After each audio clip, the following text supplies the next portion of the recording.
Ela é futurista global, já formou mais de 3.000 pessoas em estudos de futuro e mais de 300 Foresight Practitioners.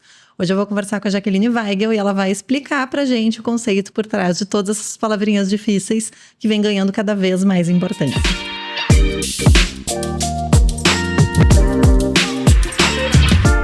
Jaque, bem-vinda, não podia ser um e-mail, é um prazer enorme estar conversando contigo hoje. Obrigada, Júlia, obrigada pelo convite, é um prazer estar aqui, eu espero que o meu conhecimento possa ajudar muita gente que está nos ouvindo. Ai, com certeza. Mas para começar, eu queria conhecer a Jaque sem a W Futurismo, sem o Foresight. Quem é a Jaque além dos cargos e das formações?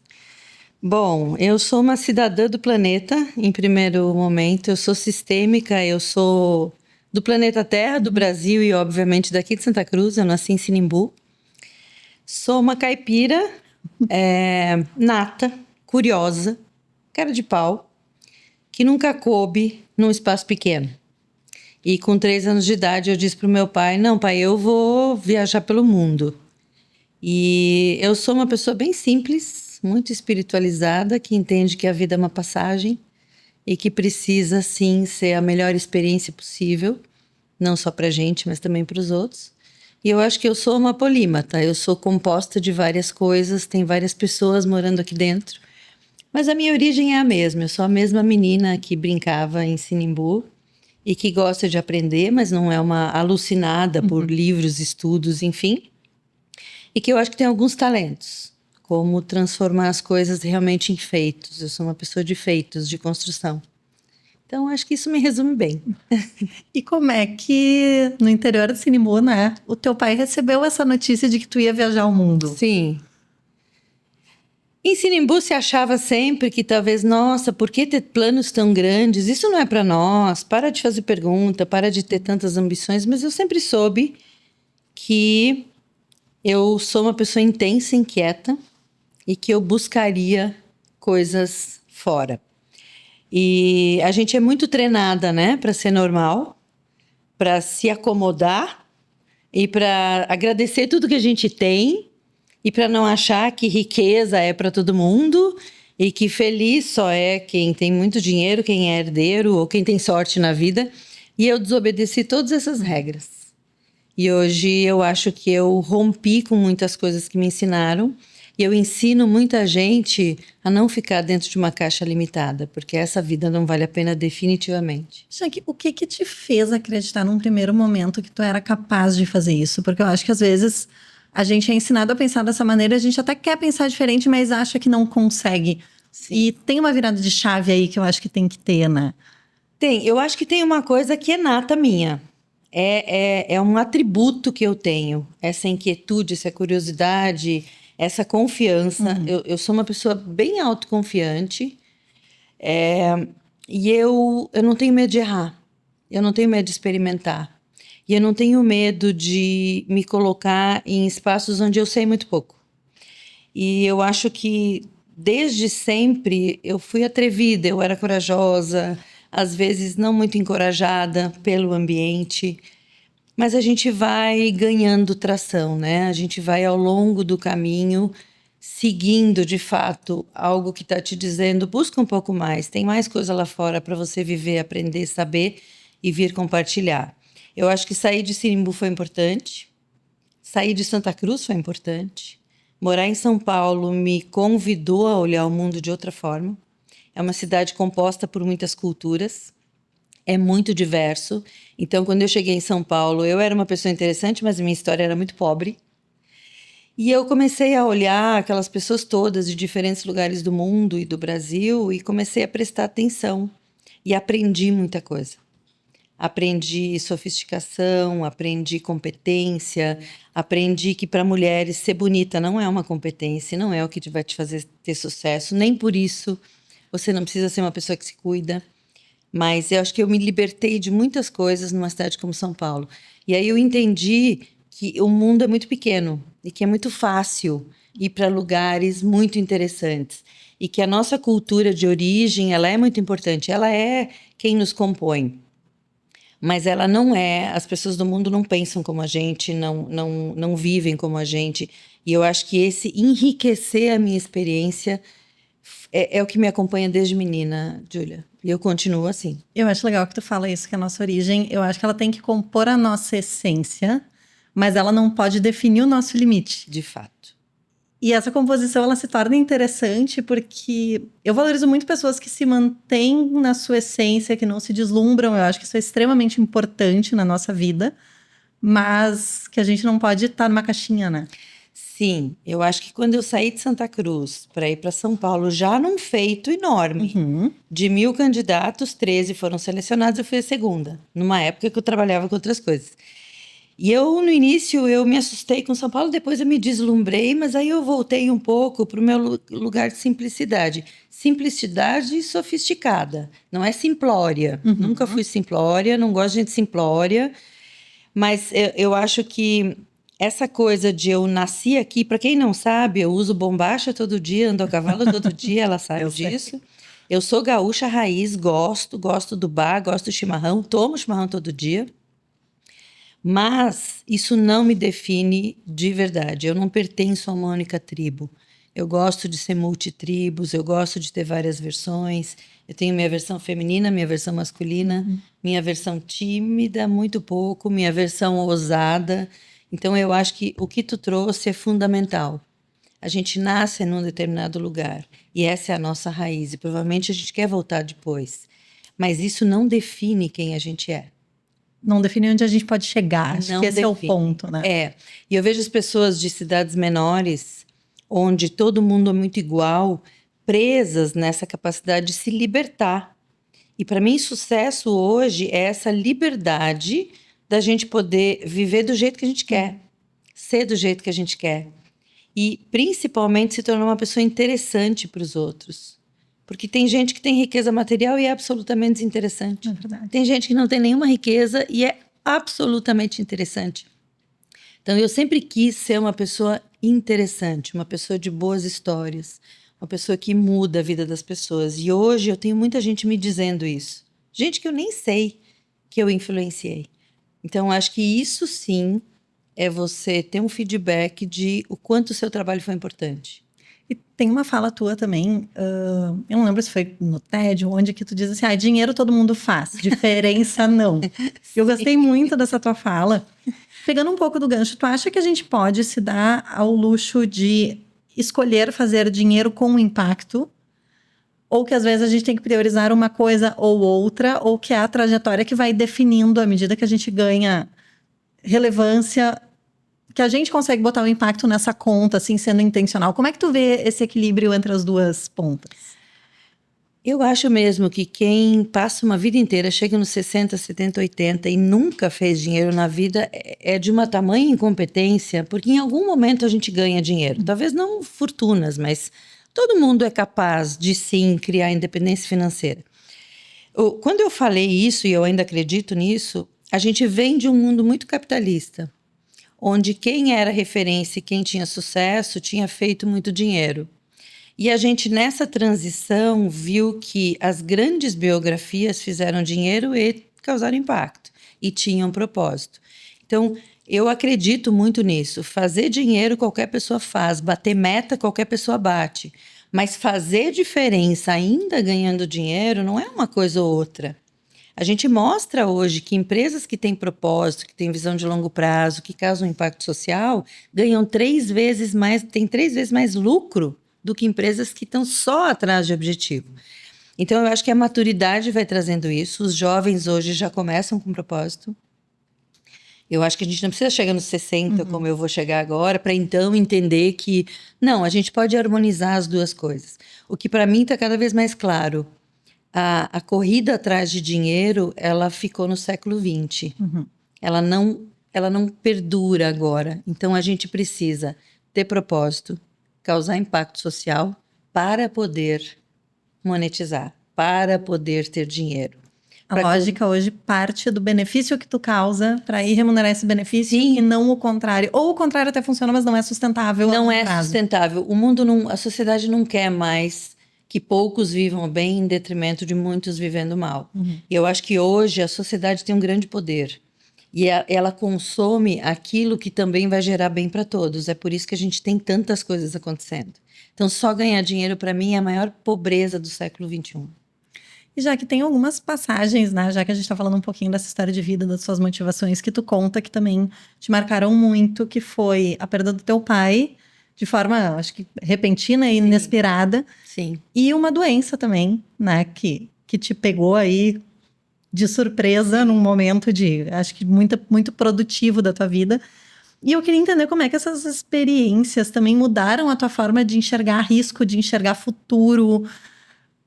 Como algo tão impactante que cai no nosso colo mudou a tua percepção? Sim, olha que interessante. Quando eu ia na escola pequenininha, escola de freira, que eu sei que muita gente também foi, a irmã fazia uma conta assim: quem fuma,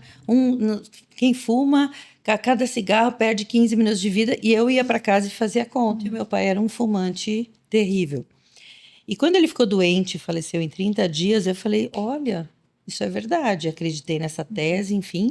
E foi muito assustador para a gente, porque nós éramos católicos, mas a gente não tinha um lado espiritual desenvolvido. E, de repente, o chefe da família é abduzido. Uma pessoa que trabalhou muito, que era inteligente, que tem uma história e que as pessoas se referenciam ainda hoje, depois de 35 anos.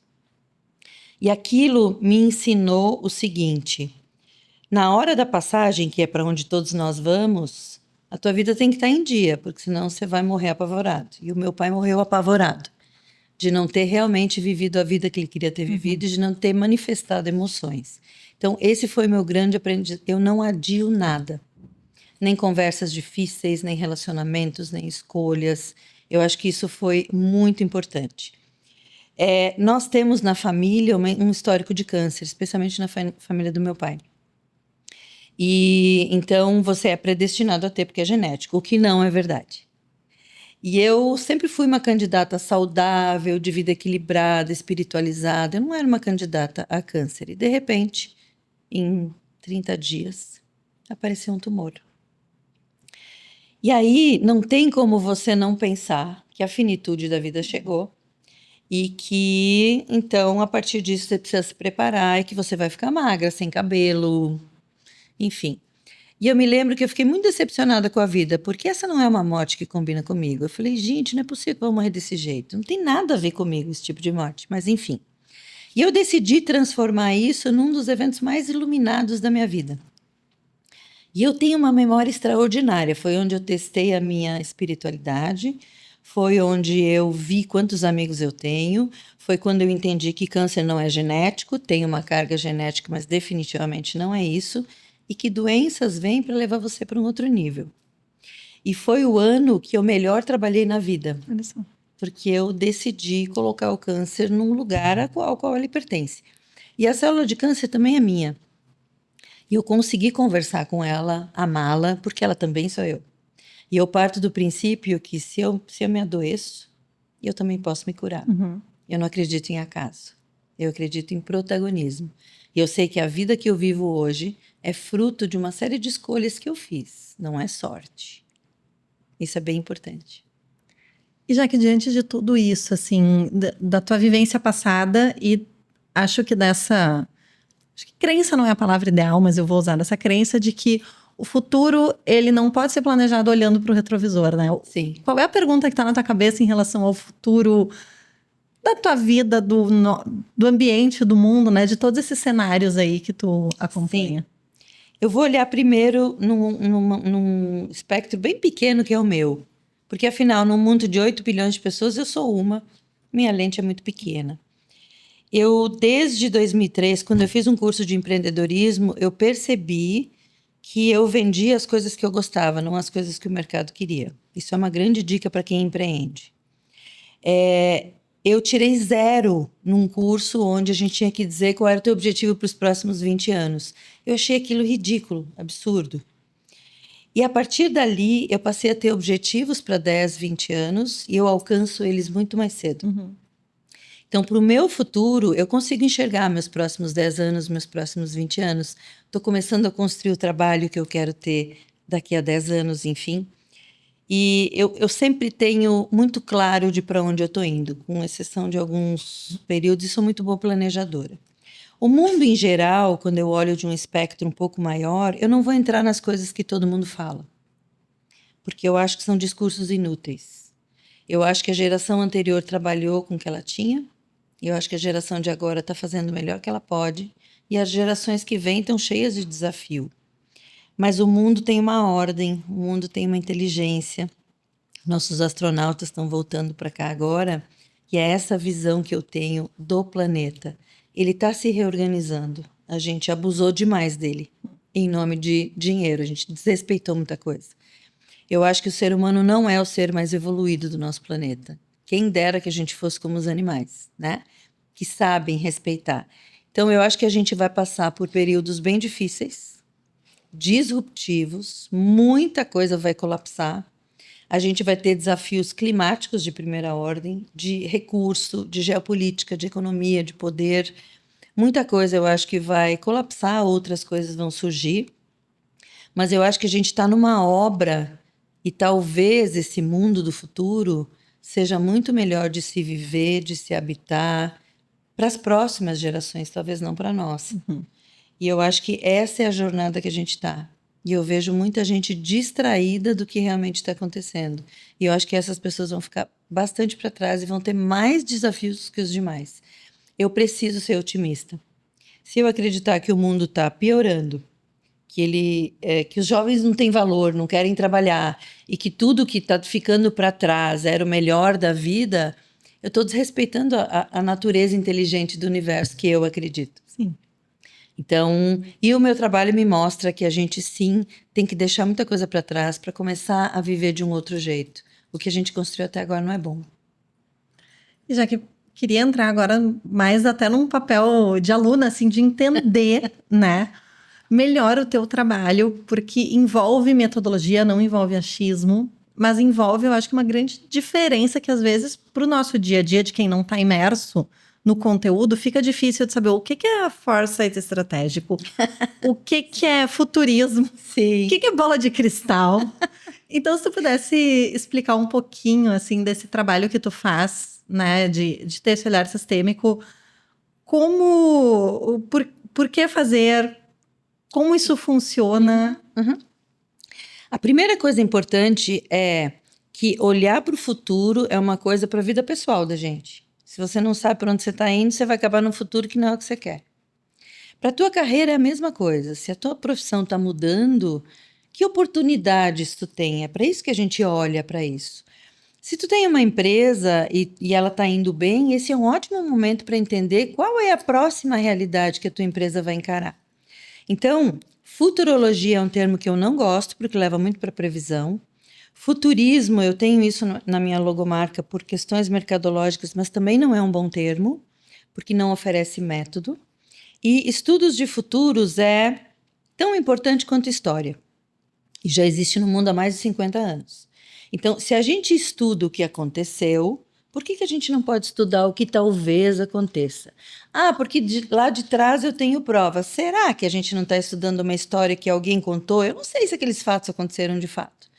Então, para que a gente desenvolva um pensamento de como era, como é e como pode ser, o que aconteceu lá, que nos trouxe aqui, o que está acontecendo aqui, que vai nos levar para um outro lugar, isso é inteligência sistêmica, isso é inteligência de antecipação. Então, estudar o futuro significa, na prática, para qualquer pessoa, mapear as mudanças que estão em andamento, não do futuro, o futuro não existe. O que está acontecendo de diferente? O que essas mudanças estão querendo dizer para o teu negócio, para a tua carreira, para a tua vida pessoal? Que tipo de oportunidades, riscos e coisas novas a gente pode criar? Quais são os possíveis cenários que podem se moldar? Então, tem um cenário onde todo mundo está, tu não vai ser diferente. Tem um cenário de colapso que pode acontecer. Não, mas nunca vai acontecer uma enchente no Rio Grande do Sul. Veja bem, né? Mudou o nosso estado. Tem aquele futuro que todo mundo sonha, tudo de graça para todo mundo, que é um pouquinho mais romântico. E tem o futuro de fato. Bom, Júlia, que futuro tu vai construir com o teu negócio? O que tu quer? A gente chama isso de futuro preferido. E isso te dá um norte de longo prazo que orienta o teu planejamento e a tua decisão do agora. Então, se o petróleo está colapsando no mundo todo, tu vai realmente investir nisso ou tu vai começar a investir em fontes renováveis? Se o varejo hoje tem muito mais venda online do que loja física, tu vai abrir uma rede com 100 lojas físicas, entende? Então, a gente traz informações, explora e descobre coisas que te ajudem no agora a tomar uma decisão um pouco melhor. E as pessoas imaginam que o futuro é 2030. 2030 é depois de amanhã. Quando tu vai criar um novo produto, usar uma nova tecnologia, entrar num novo mercado, mudar o teu modelo de negócio, tu precisa tempo para construir isso. Só que tu vai começar quando? Em 2039, sabendo que tem um mercado lá te esperando em 2040? Então, a gente precisa harmonizar. O que tu tem precisa funcionar bem. A gente tem que inovar, todos. E a gente pode começar a criar alguma coisa que ninguém está vendo e que quando o mercado precisar, tu está pronta e tu sai na frente. Aí todo mundo copia. Aí tu faz o ciclo novamente. Uhum. Então, a gente está hoje em muitas instituições públicas, o que me deixa muito feliz. Muita empresa grande, pequena, média. Eu já fiz foresight para café aqui de Santa Cruz, para um café, para uma investidora de boutique de investimento. Então, não é uma coisa só para gente grande. Na verdade, é uma competência. É tu entender que o que tu está fazendo está ok, mas que tem coisas chegando que vão mudar a realidade do teu negócio.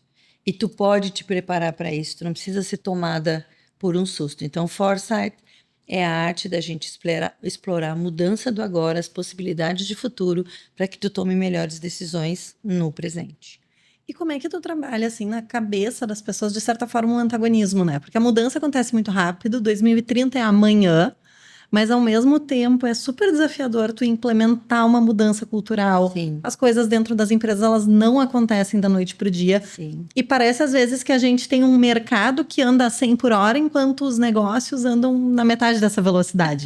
Sim. Mas eles andam na metade dessa velocidade porque eles não se preparam ou porque, de fato, essa mudança cultural ela vai acontecendo fora e a gente vai pegando partezinhas dela e colocando para dentro das nossas empresas. Eu classifico hoje as empresas, 90% das empresas são reativas. Elas mudam só quando precisa. Uhum.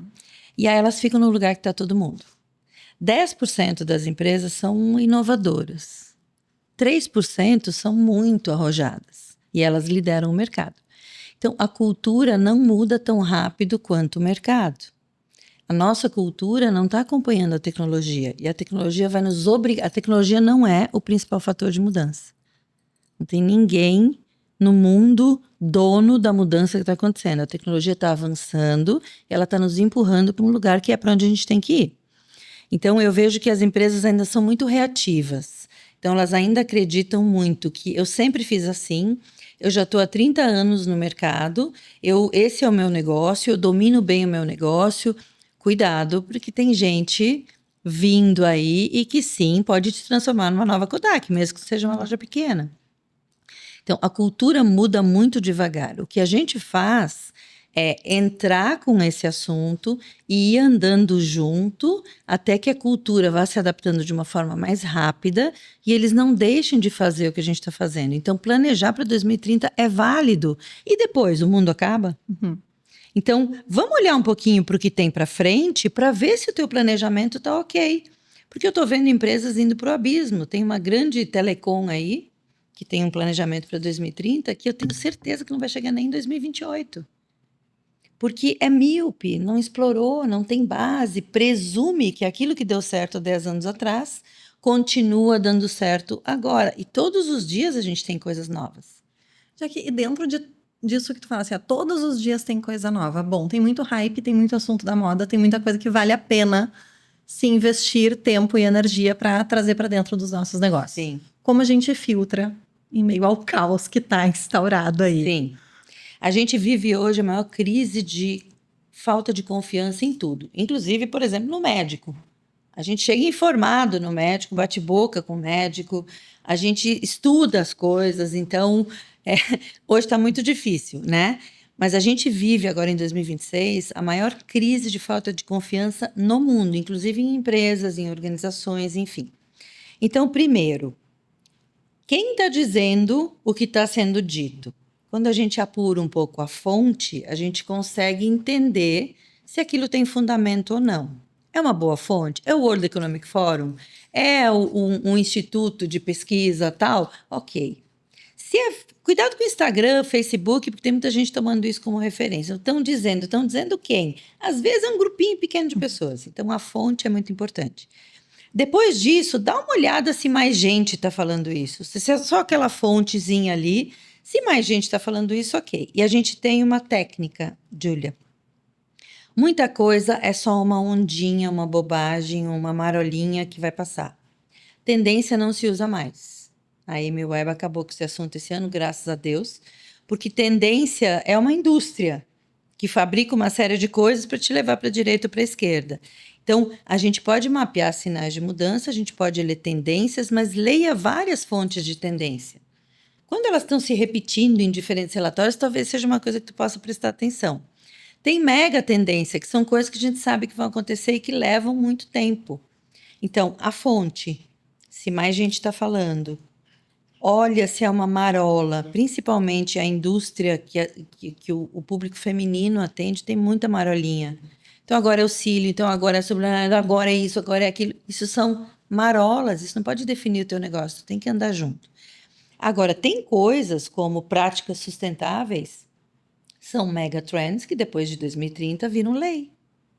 O uso de AI, muito bem, quer usar AI, você vai ter que explicar como você usa AI.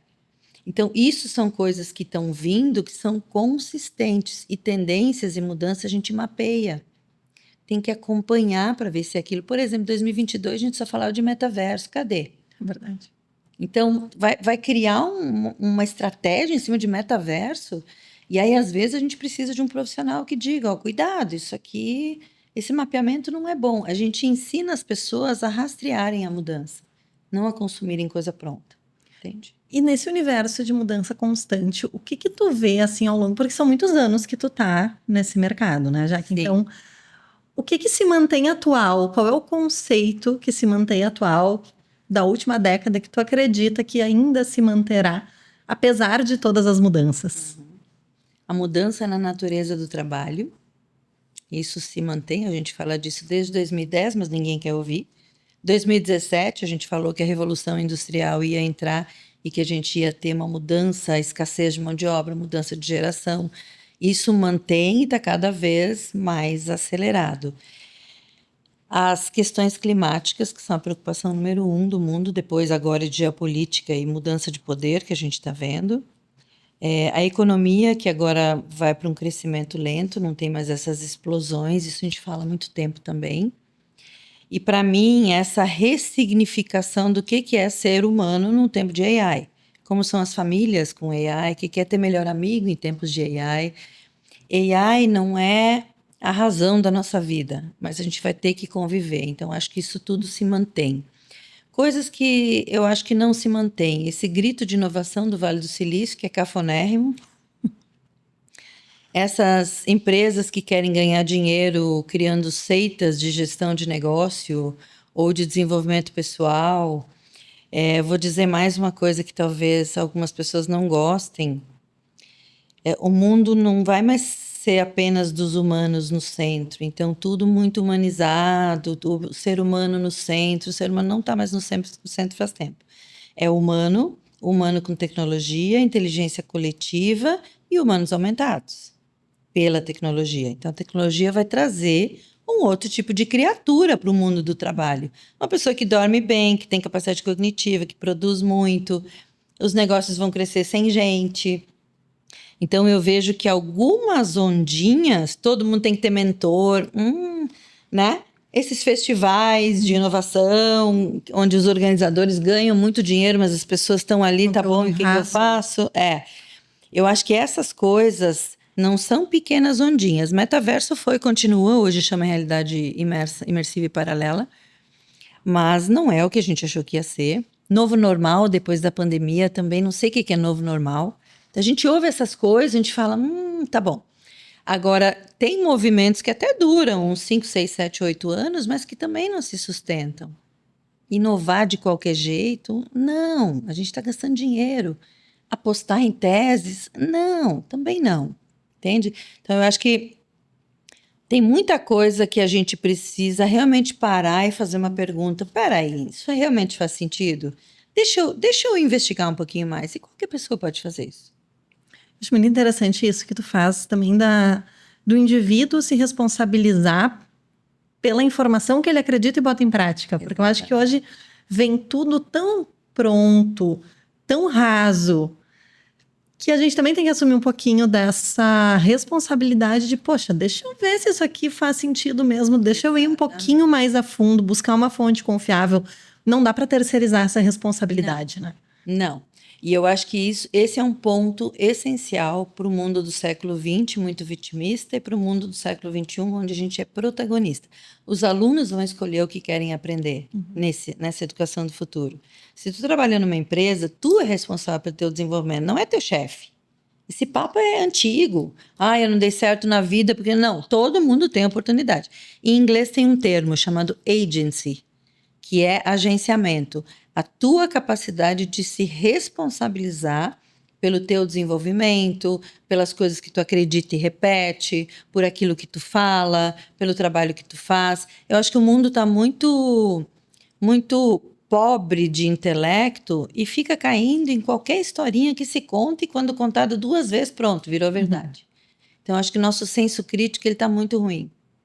E como tu acha que as pessoas, até falando um pouquinho desse futuro do trabalho, né, que tu traz, que a gente sabe que vai mudar, a gente ainda talvez não consiga quantificar adequadamente essas mudanças, mas como tu vê que os profissionais em posição de liderança hoje podem se preparar, trabalhar essa capacidade antecipatória, esse viés crítico, fazer com que isso permeie nas suas equipes também? Sim. Eu acho que muita gente gostaria de fazer, mas não sabe bem por onde começar. Sim. A fazer isso.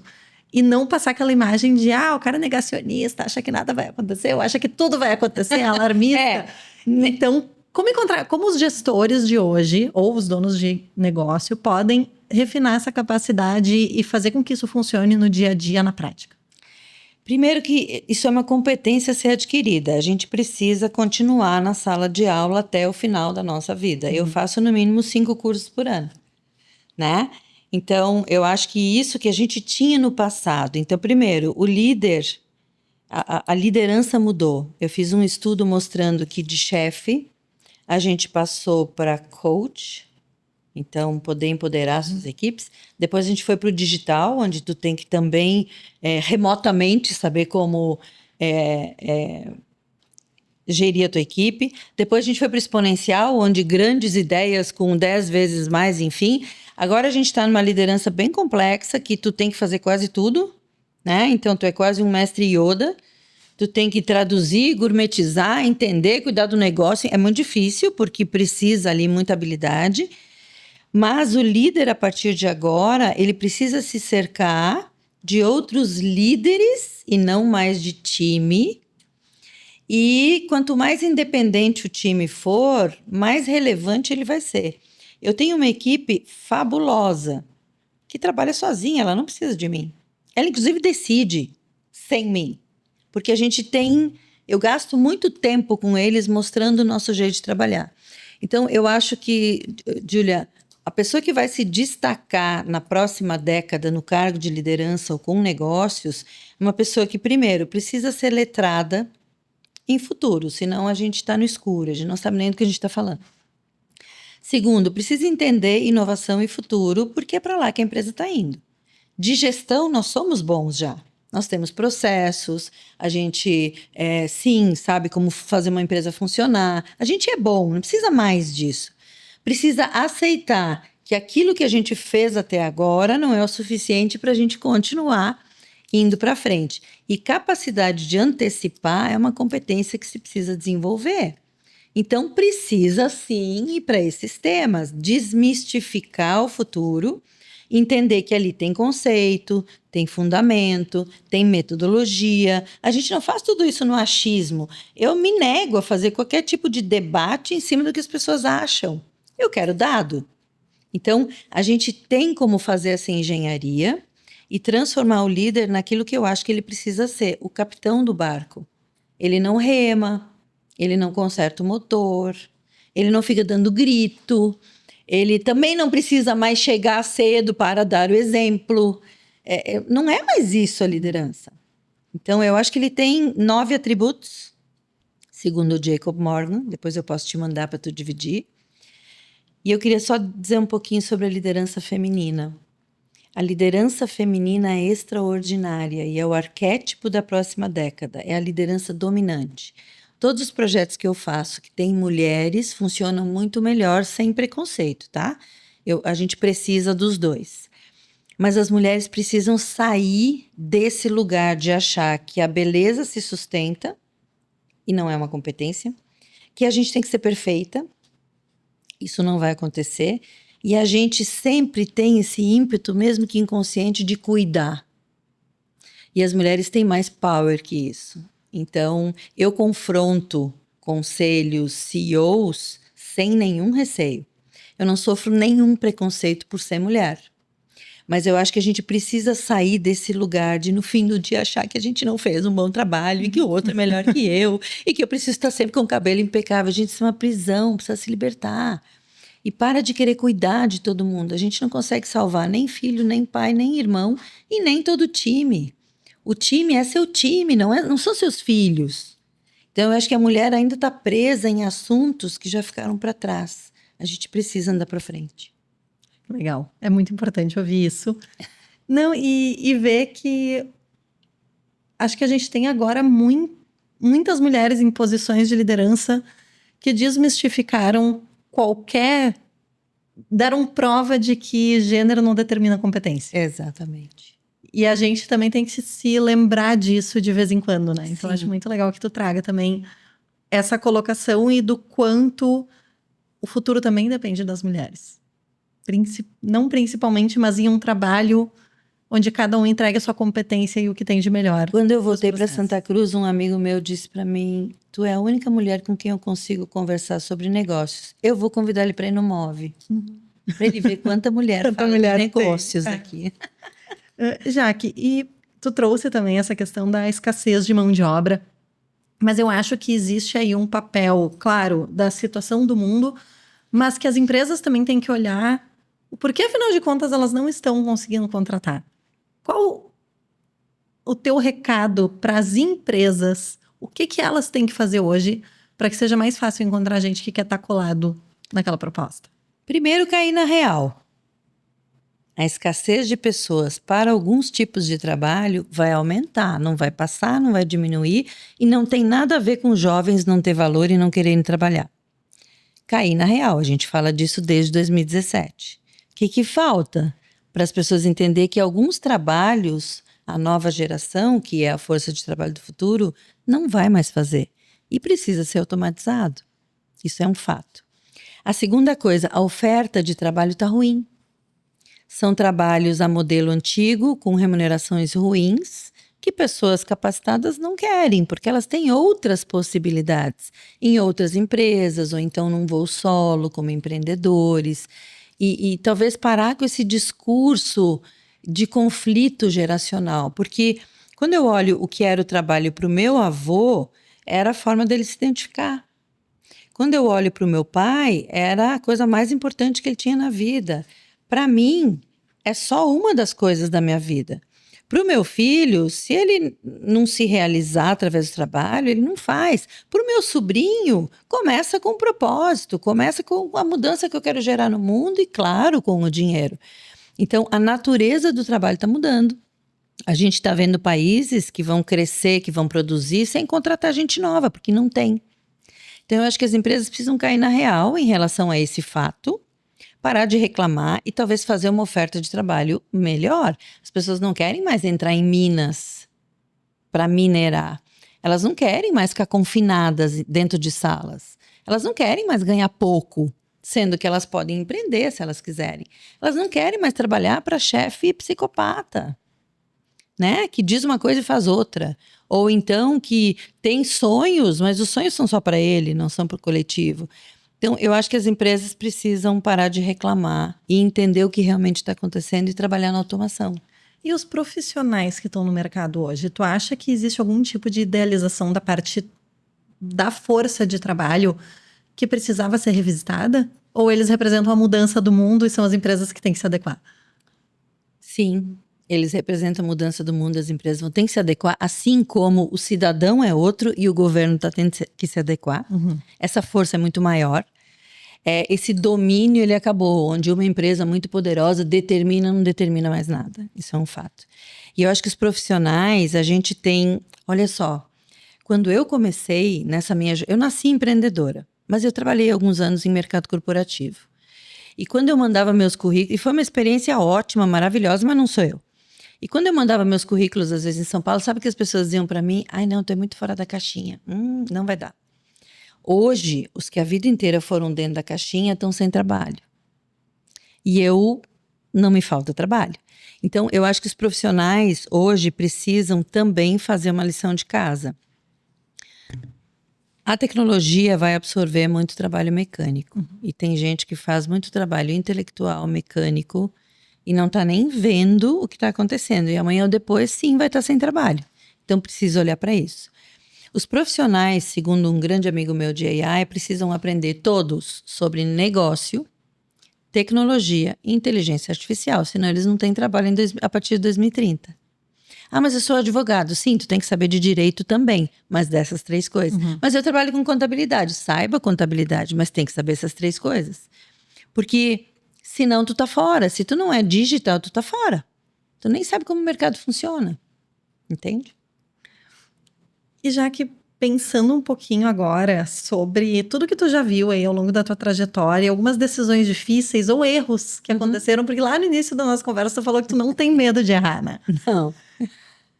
Tem alguma coisa que tu virou o jogo assim, que tu achou que ia dar certo, que tu tinha muita convicção, que tudo indicava para aquele caminho e no fim não foi nada disso que aconteceu? Várias.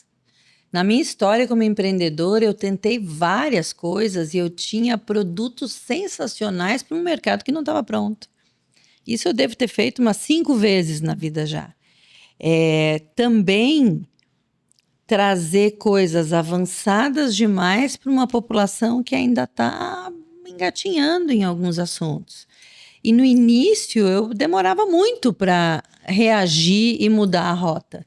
E agora, nos últimos erros, não. Eu fiz, não deu, pronto. Sai fora, não tem problema nenhum. Isso não é um fracasso. Pelo contrário, todo empreendedor bem-sucedido tem uma coleção de fracassos. Eu tenho muito medo de quem não fracassa. E o que hoje tu acha que mais te custou, seja de dinheiro, seja de energia, assim? Qual desses erros que realmente foi um marcante que tu não quer repetir ou que te ensinou alguma coisa muito valiosa, assim? Olha... Talvez trazer uma visão do planeta para um lugar que enxerga só um pequeno recorte ainda. E a vontade, olha só como a raiz da gente é importante, né? Quando a gente viaja, quando eu vou nessas conferências de fora, eu tinha muito forte essa coisa de querer compartilhar com quem estava em São Paulo, com quem estava aqui. Mas às vezes são assuntos ou são medidas que não cabem nesse universo. Nem por isso elas não são interessantes. Então, eu acho que as iniciativas aqui de Santa Cruz foram as que mais me frustraram. Nem por isso maculou a minha relação com a cidade. Mas me ensinou a esperar o tempo que a cidade precisa para então trazer algumas coisas ou então não trazer. Eu não quero ter uma pretensão, tá? Mas eu não acho que Jesus saiu de casa para profetizar em outro lugar à toa. Então, às vezes, as coisas que a gente faz aqui não funcionam também. Eu acho que as pessoas daqui não me conhecem. Isso é uma coisa que eu também queria te perguntar, porque assim, tu construiu uma trajetória de uma origem que nada tinha a ver com o mercado que tu tá, então tu foi abrindo os teus caminhos e tá hoje, né, em eventos como referência em São Paulo, em Dubai, literalmente no mundo inteiro, a Jaque já pisou em algum palco aí, já ensinou alguma coisa. O que tu acha que foi importante para tu construir essa trajetória e até essa imagem de autoridade, sem ter o QI do que indica, né? Sim. Primeiro, uma amiga minha disse que eu tenho uma grande habilidade. Eu tenho curiosidade, aí eu me interesso, aí eu aprendo, aí eu vou buscar quem é o melhor do mundo nesse assunto, e aí eu volto e sei mais do que quem me ensinou. E aí eu viro especialista no assunto. Mas eu acho que isso é uma coisa que eu fiz em todas as minhas carreiras. Eu vou beber da melhor fonte que existe. Quem é a elite desse assunto no Brasil? No mundo, eu vou lá. E eu aprendo, eu bato na porta. Tem um futurista famoso na Europa, que hoje é meu amigo pessoal. Eu sou humilde, mas não humilde falsa. Eu sei que eu não sei. Então eu vou lá e falo, não sei, quero aprender. E eles acabam recebendo a gente muito bem, porque a maioria fala, o que é uma mulher no Brasil falando desse assunto? E mês passado eu trouxe 6 futuristas de grande porte para falar com a minha turma. E é incrível, assim, hoje realmente a gente tem um trabalho super reconhecido, mas eu acho que o ingrediente te dedica para aprender o assunto. Vai para além de quem te ensinou, porque é só um outro humano que está ali. E vai buscar os melhores do mundo no assunto. Aprende com eles e se torna uma deles. Essa é a minha estratégia. Legal. O que falta ainda para a W Futurismo, para a Jaque, depois dessa trajetória de tantas conquistas e agora que você falou que você está chegando quase na próxima década, né? Sim. Eu acho que falta esse assunto está democratizando no mundo, no Brasil. Falta ainda mais empresas colocarem isso para dentro. Acho que isso é importante. Isso vai dar uma virada de chave no mercado brasileiro. Falta eu fazer o que eu comecei a fazer agora, que é compartilhar o meu conhecimento, que é formar sucessores, sem querer ser dono, né? Eu talvez poder ir para um outro papel, que é um papel de senioridade do tema que eu faço, e ter tempo para começar a minha nova jornada, que já está desenhada e que já está tomando uma forma física, né? Eu sou uma pessoa simples, mas eu tenho uma vida que é a vida que eu quero ter, nem de mais nem de menos. E é uma vida que me permite ser quem eu quero ser, viver como eu quero viver. Então, eu não tenho, eu tenho super ambições de experiência. Não sou uma pessoa que quer ter coisas, que quer acumular coisas, que quer garantir a vida de ninguém, nem de filho. Com 15 anos eu disse pro meu filho, não conte comigo. Vai ficar dinheiro, seguro uma casa, mas o resto é por tua conta. Eu não trabalho para garantir a vida de ninguém, mas eu quero ter certeza que eu estou tendo a melhor experiência que eu posso ter e que estou compartilhando tudo de extraordinário que eu aprendo. Então, eu acho que falta agora eu colher tudo que eu plantei e transformar isso num legado para muita gente, não para pouca gente. Legal. E eu acho que isso que tu tá falando é a essência da liberdade que tu trouxe no início da nossa conversa. Tu conseguir desenhar a vida que tu é, trabalhar para atingir ela e se sentir plena. Eu acho que esse é um bom plano, né? E fazer o teu negócio trabalhar para ti, não o contrário. Importante também. Já que a gente tem alguns quadros fixos aqui no podcast, e desses quadros, a primeira pergunta que eu queria te fazer é: qual foi uma decisão que tu tomou que não podia ser um e-mail, que precisou do olho no olho e que a tua presença íntegra naquele momento foi decisória? Na vida ou no trabalho? O que tu quiser. Qualquer uma. Eu vou te dar 2. Visitar o meu filho numa hora de muito difícil, fora do país. E a segunda, não ter dinheiro para ir fazer uma formação fora, mesmo assim, fazer a mala, pagar passagem e ir. Dá um jeito. E isso mudou a minha vida. Uma cicatriz preferida, um erro, um tombo que doeu, que te envergonhou, mas que hoje tu olha com orgulho do aprendizado e da evolução que te trouxe. Achar que empreender é vender o que eu gosto. Demorei muito tempo para cicatrizar isso. E também que abundância é ter dinheiro. Isso eu aprendi a duras penas. Mas hoje gosto muito. E as minhas cicatrizes físicas de cirurgia, né? Elas me ensinaram muito. E um hack de liderança, um hábito, uma ferramenta, um princípio que tu acha que não pode faltar para ninguém? Falou muitos, né? Mas assim, aquele... Sim. Seja coerente. Antes de se manifestar, pense. E tenha coerência, que é pensar, falar e fazer as coisas em linha. E aí sim você tem um monte de gente do teu lado. Legal. E pra gente terminar, um bate-bola. Tá. 3 palavras que te definem hoje. Liberdade, autenticidade, alegria. Propósito ou resultado? Propósito com resultado. A maior mentira que as pessoas contam sobre o empreendedorismo. Ser dono do negócio é ter uma vida ótima. Essa é uma mentira para mim. Tem lado ruim de ter sucesso? Tem. Qual? A gente às vezes não reconhece o que as pessoas dizem sobre a gente. Um livro que te marcou na vida empreendedora. Consciência é a resposta, do Robert Rapé. Uma série que tu indica para quem lidera time ou negócio. Som na Faixa, que é a história do Spotify. Legal. E uma inspiração que pode ser alguém da tua vida, alguém público. Uma inspiração. Eu tenho tantas.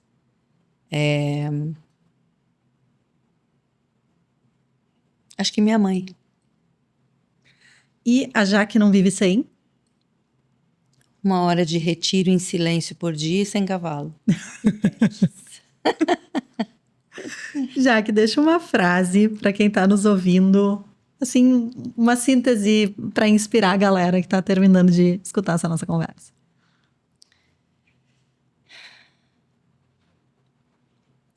Ouça o ser que habita dentro de você, não as vozes que vêm de fora.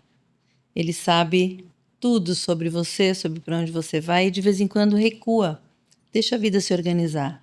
Quem trabalha muito acaba não fazendo nada. Ah, legal, adorei. Jaque, obrigada por ter aceitado o agradeço. convite. Adorei, meu Deus. Que sorte que a conversa foi gravada. E quer falar do teu livro também, que hoje eu recebi assim em primeira mão, tô me achando. Ah, tá se achando. Tem tema de casa agora. Esse é um desejo antigo que não existiam. Existem algumas coisinhas, mas não existe livro em português desse assunto. Então a gente pegou todo o nosso conhecimento de conceito, instrumento e tal. Ele é muito bem fundamentado. Ele é um pouco técnico, mas é bom para as pessoas verem o quão profundo é a disciplina. Ele existe na versão física, digital e audiobook, para quem não gosta de ler. E o digital hoje é sob demanda. A gente não tem mais pilhas e pilhas, né? Então quando as pessoas compram, ele é impresso, ele é bem sustentável. Legal. Recomendo a leitura para todo mundo que tem negócio. Obrigada. Adorei. Obrigada, Júlia. Super obrigada.